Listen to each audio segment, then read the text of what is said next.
বাংলাদেশের সাবেক রাষ্ট্রপতি শহীদ জিয়াউর রহমানকে নিয়ে বিভিন্ন সময়ে স্মৃতিচারণ করেছেন নানা অঙ্গনের মানুষ। তাদের মধ্যে অন্যতম দেশের চলচ্চিত্রের প্রিয় মুখ ও কিংবদন্তি অভিনেত্রী ববিতা। অনেকেই হয়তো জানেন না, শুধু দর্শকপ্রিয় অভিনেত্রী হিসেবেই নয়, জিয়া ও খালেদা জিয়ার কাছের একজন মানুষ হিসেবেও তিনি ছিলেন সবার পরিচিত। চলচ্চিত্র শিল্পের উন্নয়ন ও রাষ্ট্রীয় পৃষ্ঠপোষকতা প্রসঙ্গে লেখা এক গ্রন্থে ববিতা বিশদভাবে জানিয়েছেন কিভাবে তিনি জিয়া পরিবারের ঘনিষ্ঠ হয়ে উঠেছিলেন। তার ভাষায়, সত্যিকারের অর্থেই আমি ছিলাম রাষ্ট্রপতি জিয়াউর রহমানের একজন অন্ধভক্ত, কারণ তিনি ছিলেন একজন আদর্শবান পুরুষ যিনি একই সঙ্গে সংস্কৃতিবান এবং চলচ্চিত্রপ্রেমী। বাংলাদেশের চলচ্চিত্র ও সংস্কৃতিকে আন্তর্জাতিক অঙ্গনে তুলে ধরার জন্য তার অবদান অসামান্য। বিশেষ করে চলচ্চিত্র শিল্পীদের সামাজিক মর্যাদা বৃদ্ধির লক্ষ্যে রাষ্ট্রীয় পুরস্কার চালু করা তার একটি যুগান্তকারী উদ্যোগ।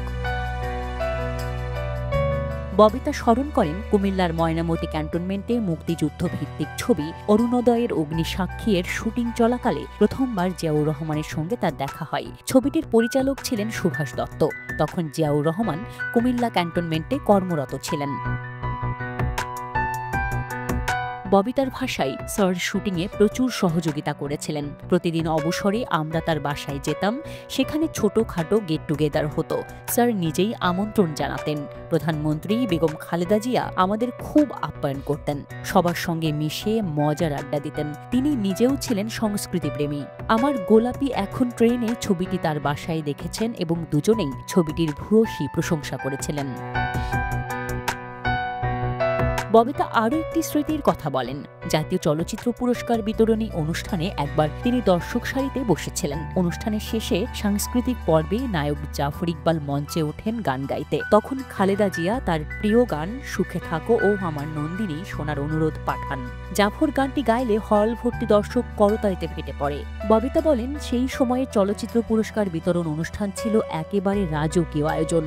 অংশগ্রহণ করার আগেই মনে হতো ঈদের আনন্দের মতো এক উৎসব অপেক্ষা করছে। প্রতিযোগিতাও ছিল তীব্র। ভালো ছবির সঙ্গে ভালো ছবির লড়াই হতো। সেই প্রতিযোগিতায় আমি সর্বোচ্চ পুরস্কারের হ্যাট্রিক জিতেছি। এটা আমার অভিনয় জীবনের স্বর্ণোজ্জ্বল অর্জন। জিয়াউর রহমানই এমন পুরস্কার প্রচলন করেছিলেন। সবচেয়ে বেদনাদায়ক স্মৃতির কথা বলতে গিয়ে আবেগাপ্লুত হয়ে পড়েন ববিতা। 1981 সালে রাষ্ট্রপতি জিয়াউর রহমানের শহীদ হওয়ার দিন তিনি ছিলেন ইন্দোনেশিয়ায় একটি আন্তর্জাতিক চলচ্চিত্র উৎসবে যোগ দিতে গিয়েছিলেন।